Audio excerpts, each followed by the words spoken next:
Hey everyone, it's Kaya, and today we're going to be looking at the Knights of the Tarot, the court cards, also known as the family of the four, because we have the pages, the knights, the queens, and the kings.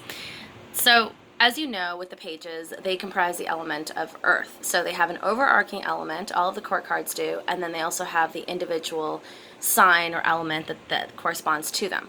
With the knights, we have the element of fire presiding over all the knights. So fire is an element that is creative, that is very impulsive, that is warm, that's fiery, passionate, all of those things, all of those characteristics that you would see with the fire suit, you can also attribute to the knights. So we're going to start with our Knight of Cups. Our Knight of Cups is both fire and water. So already there's a little bit of a challenge there because fire and water don't generally mix. And if they do in the right measurements, then you have steam. You have something that's like passionate and steamy. Otherwise, the fire is just drowning the water, or the water is drowning the fire, one or the other. So there is already a little bit of a conflict with this knight, as he is both fire and water.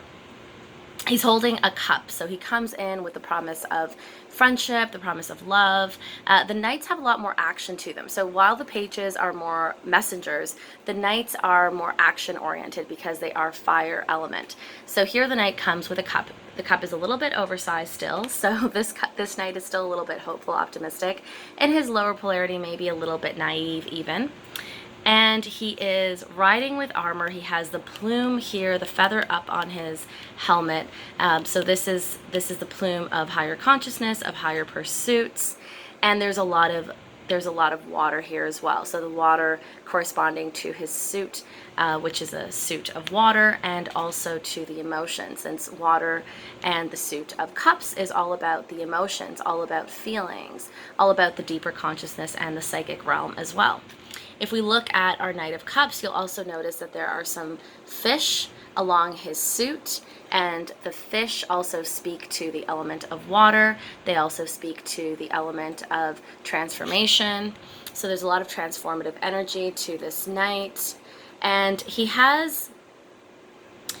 holding the cup with one hand.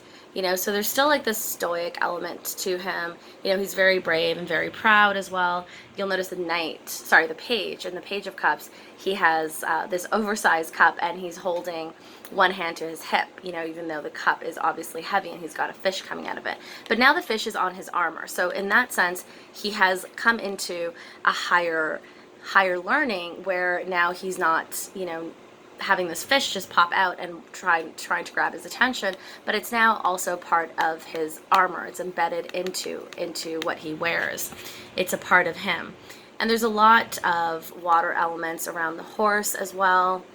And this is a golden cup. Now I'm sorry, I said feathers, but they're actually wings. If you look here at the top, it looks like a plume from over here, but they are in fact wings. So this is also speaking to his mind being very much, alive and ready to fly and ready to soar. So he is very much guided by the higher mind as well, since he is fire element and water.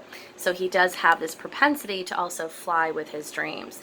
So this is our Knight of Cups. When the Knight of Cups shows up in a reading, this could indicate that somebody is coming into your life to offer you a cup of love or a cup of friendship. The knight could imply that this person is a little bit younger or a little bit immature. Remember, they're not quite a king yet. They are still in their knighthood. So this could be somebody that is still developing themselves. There's still some development there. Also, they may show up as a water sign. So this is Pisces, Cancer, Scorpio. And that is our Knight of Cups. Now we move on to our Knight of Pentacles. The Knight of Pentacles is earth element. The pentacles is from the suit of earth, but also fire. So we have fire and earth, and we know that fire and earth also, there's a little bit of conflict there. Fire can break earth, and the two can be very interesting together. So there is still a little bit of conflict in this card. And with this person now, earth is also a very slow element. It moves very slowly. He is in fact the slowest moving of all the knights. So when we go in terms of elements, we have fire being the fastest element, having the most propensity, the most movement, the most momentum, and followed by I meant air. Air has the most momentum. And then we have fire. So fire is very passionate. Think of Eight of Wands. Eight of Wands is fast-moving energy. And then we go into our water. So water is a little bit slower, but it's not as slow as earth. When we get to earth, earth is truly the slowest of all the elements. So here we have the slowest moving knight. He is someone who's very methodical, really takes their time. This is Capricorn, Taurus, or Virgo, our earth signs. This is someone who takes their time in making decisions. He is wearing a lot of armor. He also has red around him. So he does have that fire element to him. And there is like a little bit of a plume happening here on his helmet, sort of like a feather. So he still has those elements to him of being fiery, but he has this dark horse, and that can also speak to the shadow part of this knight. But he is, he's holding the Pentacles, so he has his goal set, and he's looking ahead. He knows where he's going, and he's very, like, it doesn't even look like he's moving in this card. Just looking back here with the Knight of Cups, you can see that this person is moving. There is some movement here because you can see the horse. The horse is moving. But also, it almost seems like the horse is also a little bit tired. The horse is looking down. It might be a little bit tired. It looks like it's gone through a journey. So this also speaks to the characteristics and the personality of the Knight of Cups, who is someone who's carrying a cup that is extremely large for their hands, and someone who may be in their higher polarity very optimistic, but in their lower polarity a bit naive and stubborn. But with this Knight of Pentacles, there's really no movement happening here. He's looking towards the horizon. He's looking towards the journey, but he's not really making any major movement here. So when you see this card coming up for you, it could indicate a time to slow down energetically, a time to truly think about your next steps and be very methodical about what your next steps and your next moves are going to be. But also when he shows up in your reading, it could be that someone is coming in with news of work or home. This is all Pentacles. So Pentacles energy is everything that's in the 3D, everything that is material. This could be work, this could be home, this could be a contract, this could be education, but it is something that is very grounded in the material. So he's someone who takes their time, is very methodical, is very much a planner. This is also Capricorn, Taurus, and Virgo. So there's our Knight of Pentacles. And they do all have armor. All the knights do have armor. And now we move on to, it's interesting because these two knights, they're looking to the left, and they're also both feminine energies, and the left side is the feminine side.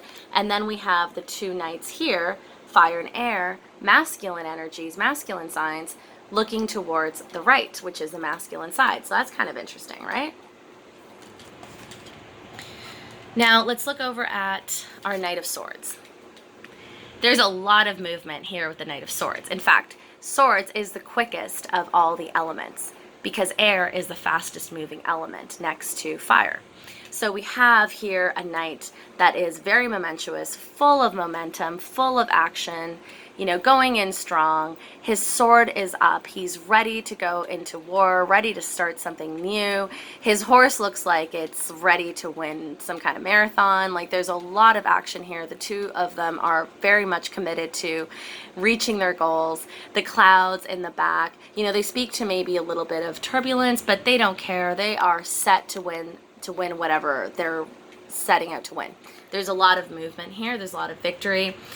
This knight here has an armor, but you'll notice that there's a lot of red to him too, and he has the red plume, the red feather up there. So this is also speaking to his propensity towards the higher realm, towards higher consciousness, and towards spirit also. He's very much guided by spirit. In fact, it's like spirit itself is moving him along and propelling him towards the direction of his goals and his dharma. We also have some butterflies. There's some butterflies here along the horse's neck. So butterflies also speak to transformation. And yeah, there's just a lot of butterfly motif around him too. You've got birds. Birds also comprise the element of air. You have here this a 6-petaled flower that's on his helmet. So the 6 petals also speaks to the goddess Venus. So there's a lot of Venus motifs. Really in all the cards you'll have Venus motifs. Now it is a very big sword. Like you can tell it's a very heavy sword, but this is someone who is very courageous. And you know, they're holding the sword with one hand here. I believe in the Page of Swords, he's holding it with both hands. It's still too heavy to hold on its own, but here he's a little bit stronger now. He's gone through his lessons, and he's a knight who, in his higher polarity, he goes after his dreams. He goes for what he wants. In his lower polarity, you know, it's like having the carriage before the horse type thing. So he is someone who may put his foot where his mouth is, you know, this type of energy. Someone who maybe is very impulsive and thinks or acts before he thinks in his lower polarity. This is what the Knight of Swords could be like. This is the element of air, so we have here Gemini, Libra, and Aquarius. You also notice that he's wearing one red glove. So this is the red glove of passion. And then on the other hand, he has the sword. So he could be a little bit of a dualistic, there could be a little bit of a dualistic nature to him as well. All right, and now, last but certainly not least, we have our fieriest of all the knights. So this one is both this is both fire and air. And you know, when fire and air come together, there's a lot of volatility. So this knight in his higher polarity, he is someone who can get the work done. He is someone that has the energy to get any project done, but in his lower polarity, he can be a little bit rambunctious or like a little bit explosive as well, with that air and fire energy coming together. And now we have the Knight of Wands, who is both fire and fire. He is double fire. This is Sagittarius, Aries, Leo energy. And you'll notice that he has salamanders along his yellow loincloth here. And salamanders speak to transformation. They speak to this sort of dualistic energy as well. The salamander is very much reminiscent of the sign of Gemini, so there is this polarity, this dualistic nature to this knight as well, to the Knight of Wands. And you'll notice that the salamander motif actually repeats itself in both the Page and the King of Cups. The Page of Wands and the King of Wands. My words are all over the place today. Very much Knight of Swords energy with me today. So what else do we see about our Knight of Wands? We also see that he has a red feather, but this red feather is very fiery. It's not just like a little tiny red feather. It's a huge flamboyant red feather. There's a lot going on there. So this is speaking to his passions. He's a very passionate knight. You can even see here his horse is red. His horse is just like, he's ready to go. But even though, you know, his horse is doing like these gymnastics, he's still very strong and very firm. You know, he is a warrior type knight. He's been in battles before. He has fought some great fights and battles. And he's someone who can be very stoic and calm during a battle as well in his higher polarity. Because he's really pulling here at the horse's rope. So he's someone who is in control in his higher polarity, even though he has a lot of passion, a lot of fiery energy to him.